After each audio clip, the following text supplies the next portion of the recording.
Pozdravljene, cenjene gledalke in spoštovani gledalci. 22. junij ima v zgodovini Idrije prav posebno mesto. Leta 1508 so prav na ta dan v Jašku, ki je bil izkopan na današnjem Ahacijevem trgu, odkrili bogato najdišče cinabaritne rude. Najdba je pomenila prelomnico v zgodovini mesta in rudnika. Svetega Ahacija, ki je godoval prav na tisti dan, pa častijo od tistega dne do danes v Idriji s prav posebnimi častmi. Več o rudarstvu nekoč in danes pa nam bo povedal naš današnji gost Jože Pavšič, ki ga prav lepo pozdravljam v našem studiu. Dobrodošli. Srečno, hvala za povabilo.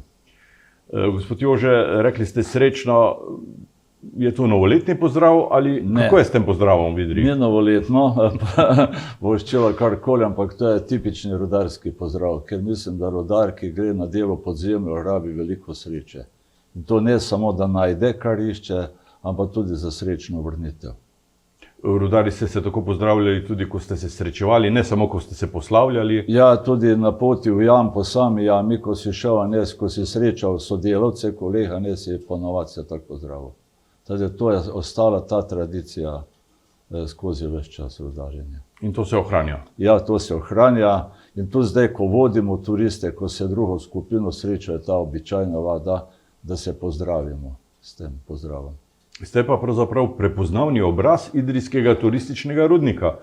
Ja. Najdemo vas celo na kamionih, na plakatih, na televizijskih spotih.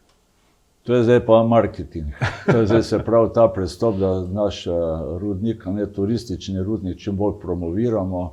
Smo že kar precej, ampak ne škodi še dodatna reklama.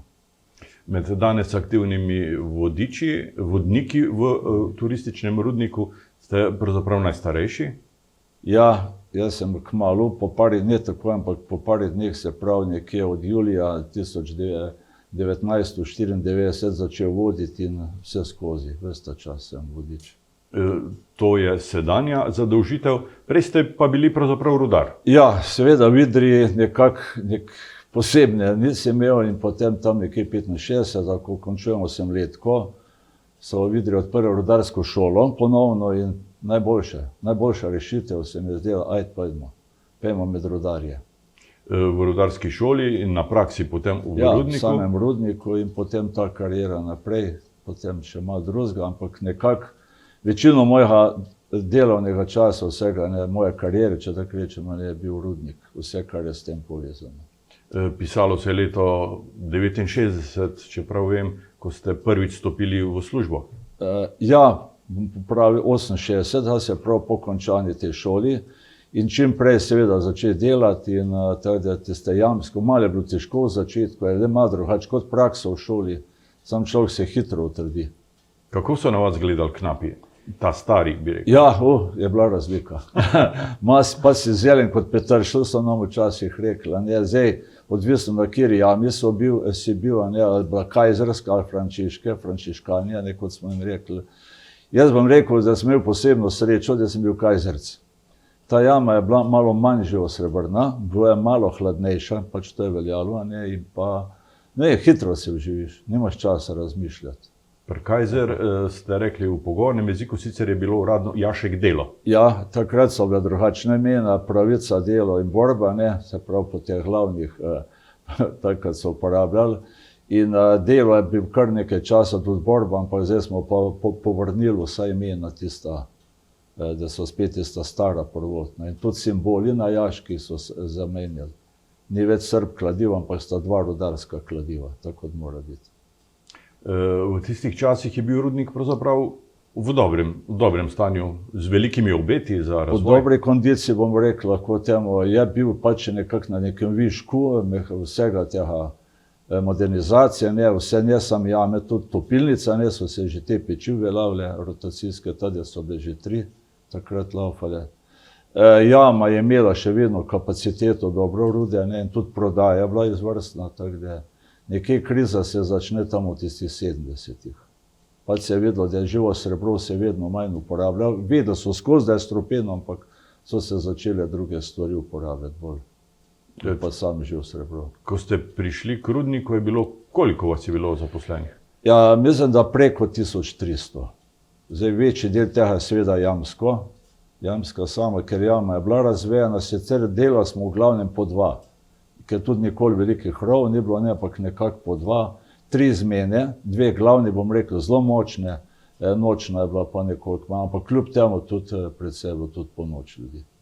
To je bil čas, ko je rudnik načrtoval eksploatacijo tudi Ljubevča. Ja, v teh obdobjih se je tudi že v Ljubevča raziskoval, ne, to so ta globinska vrtanja, ki so pokazali, zato se je tudi potem koncem 60-ih napravil ta najdaljši rov, v eno smer, ne, se prav približno 2,5 km.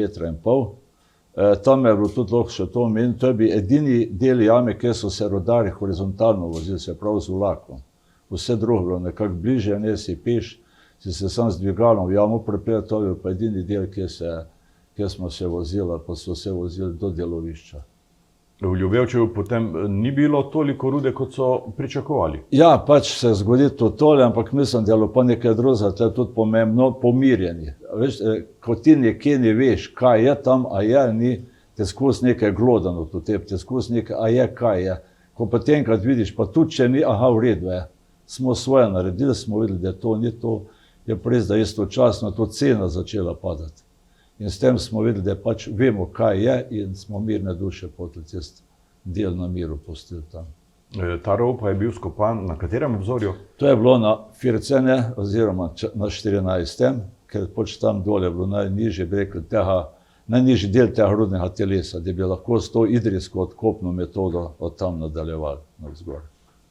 V kasnejših letih ste tudi zaprli znamenita Ljubevška vrata. Zakaj je pravzaprav šlo?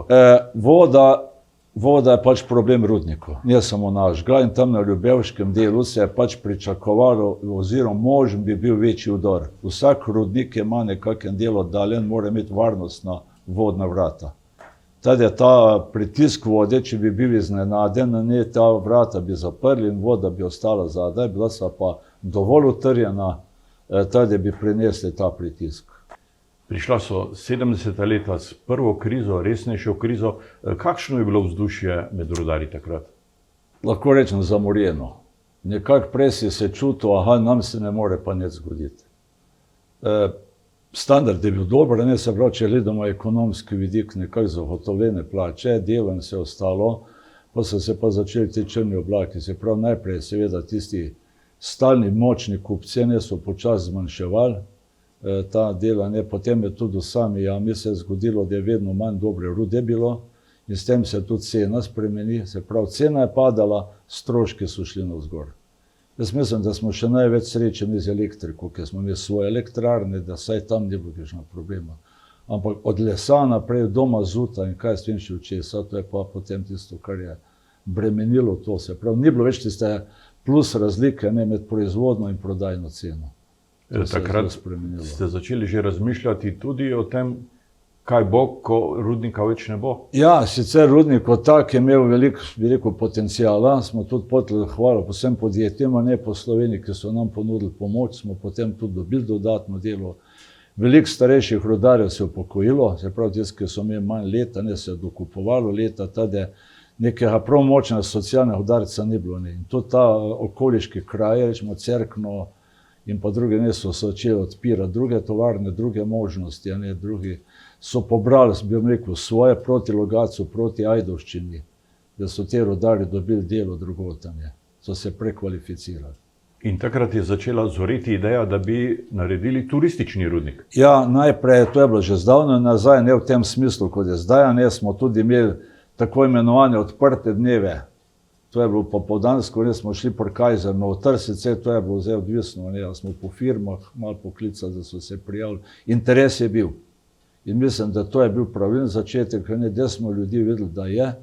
Sicer prav ta turizem se je začel po 90, da smo se odločili za ta Antonijev rov, ker to je pa svoje tudi bolj zanimivo, ne, tam je le najstarejši del. Tada to nima vsak tu starega rova, ne, in tada smo potem pa še ta stavba, impozantna, ne, Šelštev, in še to vhod, ne, da je še to pripomoglo k vsemu temu. To je najstarejši vhod v rudnik v Evropi? Ja, sigurno. Imamo starejše rudnike, ampak prve luknje nimajo, kot mi da v Hecu rečemo. Se pravi, prvega tega rova ne pa ni. To je pa, hvala Bogu, da so ga obzidali pred stoletjem, ne, tada je varen, sigurno. V kakšnem stanju je bil Antonijev rov in kapela na koncu rova, takrat, ko ste začeli s temi obnovitvenimi pripravljalnimi deli za turistični? Ko smo mi hodili mimo, so nam velika stara, viš, to je pa kapila. Pojma nismo, kakšna kapila nekaj videli. To je bilo neka šara, not neke tračnice, stare cevi, les, to je bilo. Dejansko tudi si s to lučjo, ko sem not posvetil, nis nič videl. Samo govoril so povedno o kapel. Jaz sem bil sicer drugot, ampak večkrat smo šli tam mimo, ne. Tady v bistvu, ko se je začel turizem, smo šele videli, kaj dejansko je nota, ne, ko so začeli odstranjevati. In pa tudi seveda prvi del rolne je bil zabit, se pravi zasut. Tady to je bilo tudi eno tako precej težko delo, ne, bilo treba vsta material gor spraviti in pa rov kot tak, te rolne, kot smo jih mi imenovali, so bile zelo tesnene, tudi neke posebne mehanizacije. Nisi mogel dati, se pravi, čisto ročno delo. Koliko časa ste pripravljali v tem rudarskem smislu, se pravi sam rov in kapelo in te povezovanje? Zdaj, če me spomin ne vara, mislim, da se je tam po tako imenovani osvoboditvi začelo, se pravi 91. leta, da se je začelo to bolj resno. Se pravi priprava, najprej seveda videti, kaj se da iz tega narediti, ker tudi ta spodnje etaženje so bile precej utrujene, rečemo, ta 20, kjer pridemo dol 17. je laufala, tam smo še delali. Smo ta skrilo odskopali, smo ga potili keramikarjem prodajali, ne, tady dol je bilo v življenju, ta zgornjejši del je treba pa kar precej obnoviti, je bilo veliko polomije, ker tam je bilo pa le nekaj 20 let v čistem brez prisotnosti ljudi. Sam je pa bila volja, je bila, ne, ideje so padale in tady mislim, da je to ena najlepših stvari, ki smo jo lahko tam otvorili. Življenje v rudniku, delo v rudniku je bilo včasih težko, ne? Ja. V preteklosti še bolj, to bom rekel, pa tudi zdaj ni bilo enostavno, ker zrak je bil, ta plus je bil, ne, ventilacija je bila, maske si imel, ampak kljub temu to so bile različne temperaturne razlike, vlažnost, ponekod bolj, ponekod manj. Čeprav so bili eni deli, bom rekel, boljši, malo si se tudi ti boljš počutil, je pa na vsak način spodnji deli dol, se pravi 14, 15, tam je bila povlaga. Bom rekel, še najboljše je bilo to, da ni bilo toliko prahu. Ker je bilo navlaženo, ne, da je saj ta delam, pa drugače pa delati v tem pa ni bilo enostavno. In del rudnika pa ste poimenovali celo Portorož. Ja, to je bilo ena tistih boljših, to je bilo 11-12 obzorje in celo 2 Portoroža, 1-2, to smo tako poimenovali, ta odkopna polja. Zdaj mogoče, ne vem, mi smo imeli rudnik, imel v Ankaranu počitniški dom. Nekako, ne vem, zakaj ne Ankaran, ampak Portorož je bil bolj monden. Tady se je verjetno iz tega potlo. In tam dol, po pravici vam povem, da najlepši del rudarstva je bil tam dol, ki je bilo res, tako bi rekel, zračno, prijazno, nek prava toplina je bila, ne vem, kar, res, da ni bilo net zelenja dol, ampak si imel pa zmerom tako dobro občutek. Posebnost idrijskega rudnika je tudi ta govor, knapovski govor, ki se je do neke mere ohranil, ne? Ja, to je pa nekako ostalo, mislim, da je po svoje čist prav, ni slovenščina odrinjena na stran na ta račun.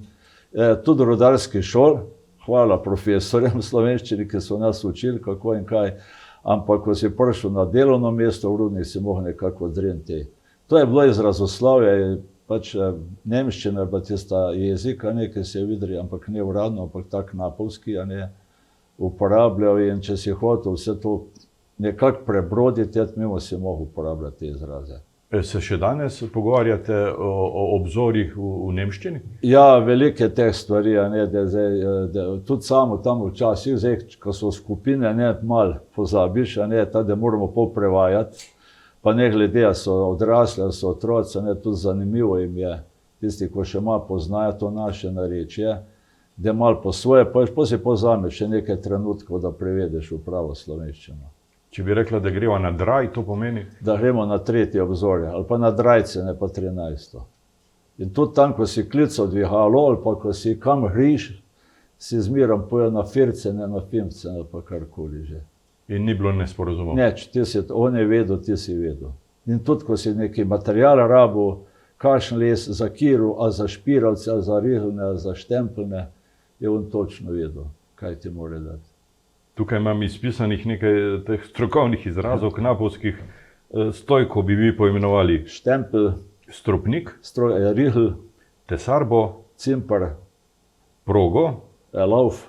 lav kot lav. Jamski voziček, Je hunt, ali pa mi smo dva izraza, za rudo je bil hunt, kot hunt, za les pa reglač. truhca, Truhca so bili prvi tako imenovani ogrski vozički, se pravi tisto, ko so začeli deske dajati po tleh, ne, da so vozila, ne, to so bili, sam tle smo rekli nem truhca, se pravi traganje, pač nekaj iz tega. trihelj je pa, Trihle pa je kovinska posoda, ne, v katero nahrebe skruca, da pol vržeš v hunt, rudo, ki se je naložil. lepo, to je posebna dragocenost, da se ta jezik ohranja. Ja, se trudimo, da tudi našim mlajšim vodičem, vodnikom, ne povemo te izraze, da si jih zapomnijo, ne, da ta del mislim, da je v redu, da gre naprej, da ne gre v pozabo. Danes je tretjina, tako približno tretjina rudnika, spodnji del rudišča je zalit z Ja. vodo. To je enostavno bilo tudi bolj, ker je dovolj trdno, manj etaž, manj od tega ne se je enostavno dalo zaliti, naprej gor pa injektiranje in rovi so zabasani za siromašnim betonom. Ker je to pod pritiskom, ne se to lažje, se to v redu utrdilo. Turistični rudnik ste odprli 22. junija leta 94. 1994. Takrat je bil minister za kulturo Sergej Peljhan. Sergej Peljhan, tudi njemu hvala za vas trud. 20.000 obiskovalcev približno vsako leto. Ja, to je malo nihanja glede pač na razmere raznorazne. Mi smo 31.000 največ, tako to je bilo malo nekje, mislim, da 98. Ker v štartu so bile res šole. Šole je bilo izredno veliko, potem se je to malo, pa dajmo domači izraz uporabiti, pregnojilo, ne so pač tiste osnovne šole, višje razrede, srednje šole, sploh pa ti, ki so malo vezani, ali so bili, nam rekel, geologi, rudarski, pa strojniki, ali pa kakšne druge poklice, nekaj imajo malo povezave, takšno drugačno so še vedno prihajajo. Ali pa geologi iz drugih držav. Antoni Rov, turistični rudnik, je bil pravzaprav prvi v Sloveniji. Ja, ta depotla še ostala, dva sta se pozneje, ne, smo prvi, najstarejši rudnik v Sloveniji kot rudnik, ne, in pa tudi zdaj smo bili tisti prvi, ki smo se odločili za ta turistični del. 7 let ste vodili po jami turiste kot uslužbenec, Rudar, ja, kot rudar. bivši rudar. Sedaj pa že koliko, 20 let Ja, upokojenec. 19 dolgo, od 2-3, ne, sem pa upokojen in pa hvala, še vedno me pokličejo. Lepo, imate kakšne spomine, koga vse dobite v vodenje? To je pa Babilon. Imamo res pestro, tudi Evropa je že tako, ne večinoma prisotna. Prva obdobja so bili glavni Italijani, če govorimo o tujcih. Nekako povezava je bila, tudi 23 let smo bili pod Italijo, pa tudi drugače, ne, ta bližina. In tudi pozneje se je nadaljevalo tudi šolske skupine, pozneje, ko smo prišli v Unijo, se tudi tam pač Italijani imajo drugačno zakonodajo. Je pa še zmerom tujcev, kar precej tudi zdaj, ko še ni domačih, toliko več ima za te ure, ne obiskajo zelo veliko tujcev. Smo pa seveda najbolj veseli skupin, ker ti tako iznenada dobiš in veš, koliko ljudi je, da veš tudi število vodičev temu prilagajati. Sedaj ste dobili novo digitalne pripomočke. To pomeni, da lahko sočasno vodite v različnih jezikih. To mislim, da je pa ena najboljših stvari, pač v štartu, ko smo mi začeli, ni bilo možnosti tehnične, ne le tega. Takrat je bilo doma problem, si imel vsakemu posebej predvajati, se pravi, tismo, ki je bil večinski, 20 minut je mogel počakati, da je prišel, tako to je bila navadna kaseta, noč se je predvajalo, je pa počas, seveda, hvala vsem, napredovalo in zdaj imamo možnost, da naenkrat 14 različnih jezikov predvajamo. Na 22 točkah. Ja, vse skupaj, ne 22, to multivizijo vred. V jami imajo označbo, pa itak že njem poveš, ampak imajo označeno na lesenih deščicah številka, da ve, kam pritisniti. Zdaj, kar smo poskušali, ne pa spraševali obiskovalce, so zadovoljni s to prvo informacijo, si pa pol pomaga z angleščino, pa kakšnim drugim jezikom, tako da dobi eno tako vtisanje. Za nekatere zadostuje ta audio, ne, za nekatere moš pa še dodatno kaj povedati. Ste imeli v vseh teh 27 letih vodenja po jami tudi kakšne znamenite posebne goste? Ja, vse veste, zdaj politika je tista mogoče tudi razno, zdaj bi rekel poimensko in pa je bilo kar tudi ambasade, rečemo ti, ko so prihajali v Slovenijo, ne, je bilo zelo veliko teh pa razni ministri in druge, ne. Predsedniki, škofje. Predsednik, ja, tudi škof Opiriha sem se zapomnil, ko je nam prišel kapelico blagosloviti. Je pa teh iz veleposlanikov, mislim, da je bilo kar veliko, tudi ko pridejo v Slovenijo in tam in potem tudi za Idrijo povedo. Nekateri so že prej vedeli, nekateri tle spoznajo.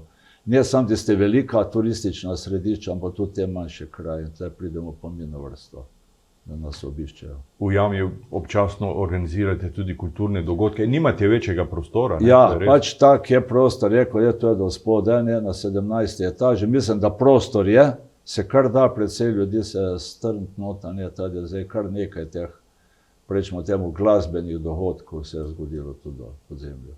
Dediščina rudnika v Idriji in Almadenu je upisana tudi na UNESCO seznam, letos obeležujemo desetletnico. Kaj pomeni ta UNESCO za vas? Ma dejansko ne vem, kaj ne. Je dobro, da smo, in tudi imamo še nekaj stvari, da jim pokažemo. Nekateri obiskovalci hodijo gledati samo UNESCO-ve. Tudi to je del številka nekaj, je pa seveda si prepoznal tudi na ta račun. So tudi te table po Idriji, ne posebne kovinske, to so tudi že prebivalci Idrije opazili. Je prav, bez ta rudniški dela ne je pač vezan na tole. Tako da je tudi to, recimo neka prepoznavnost. Kako gledate v prihodnost? Je mogoče ta turistični produkt še širiti? Ja, zdaj ideje je veliko. Od ideje so, da bi šli niže dol, seveda to terja še kupenega drugega, ampak je pa ideja, ostaja tudi prevoz obiskovalcev, ker imamo zdaj tudi topilnico, ta je kar zelo enkratna, da se da tudi tam videti, tam bi mogoče, ko bi iz rova prišli, da bi imeli neki transport do tam, da ne bi po svoje hodili po mestu. In pa najnovejša pridobitev seveda je pa kompresorska postaja. To se je zdaj obnovilo, sicer je zelo manjša, ampak kljub temu, ki ta strojni del zanima, si pa tam lahko tudi to ogleda. Da bi šli turisti v Antonijev rov notri in se vrnili skozi dvigalo v Frančiškah? Ja, je. Je možno? Še zmerom je možno, sam se vemo. Kup stvari je te notranje, treba. Predvsem denar. Ja, denar je pa tisti sveta vladara, tam je brez tega pa ne moreš. Da bi šli pod zemljo iz Antonijevega rova v topilnico, pa ni mogoče. Ne, tam pa nima nobene povezave, tam pa ne bo. Ne moramo zdaj pod Idrico neki rov narediti. Se pravi, celo rudišče je do Idrice in do Nikole? Ja, to je prav Idrica je meja, to tudi le, ko pridejo obiskovalci, ko vidijo to maketo rudniško, tam v hodniku, se da lepo pokazati. Tle moram pa povedati, še ko smo mi to odprli, še sami Idričani so bili zelo presenečeni, ko so dejansko videli, kje je rudišče. Marsikdo je mislil, da je cela Idrija spodkopana, ampak v bistvu, če gledamo dolvodno, se pravi levi del od Idrice, ne v levo, pa tega potoka Nikova. Topilnica je pravi biser in tudi razstava je nekaj izjemnega. Ja, to je pa spet nekaj novega, se pravi zelo enkratno, tam so navdušeni, veliko tistih starih mašin, velike novitet. Počasi se obnavlja ta stara Špirekova, nekaj se že, nekaj se še bo. Tudi ta največja rotacijska, tudi to dobiva počasi, pač jim povemo, kako in kaj, ampak je pa to, mislim, da je vredno, da se še to obnovi. Pa tisti deli, ki zraven manjkajo, da je vsaj del tega, da se da na novo, da bi še večjo predstavo imelo vse. Potencial je neizkoriščen, je še zelo velik. Še zelo velik se še da tudi tam pokazati, pa so tem tudi za otroke imamo, zdaj te animacije, tega Ernesta, alkimista, to je del tega šolarjev, da jih privabimo.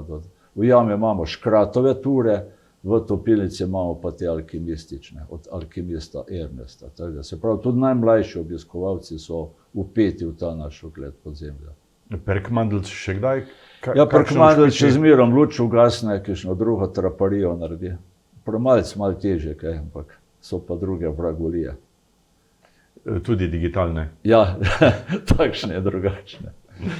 Jože Pavšič, hvala za obisk v našem studiu, hvala za ta pogovor. V prazniku vam seveda čestitam in željo, da bi še vrsto let vodili turiste v idrijsko podzemlje in jim razkrivali te skrivnosti 500-letnega rudarjenja. Ste eden zadnjih rudarjev, pravzaprav z živo izkušnjo. Ene vrste. Hvala vam, srečno in pa obenem čestitam tudi rudarjem, ki še skrbijo za varnost našega podzemlja in občanom Idrije. Srečno. Z rudarskim srečno pa se od vas poslavljam tudi sam. Praznujmo skupaj ta dan svetega Hacija, ki je za mesto in rudnik prav posebnega pomena. Srečno!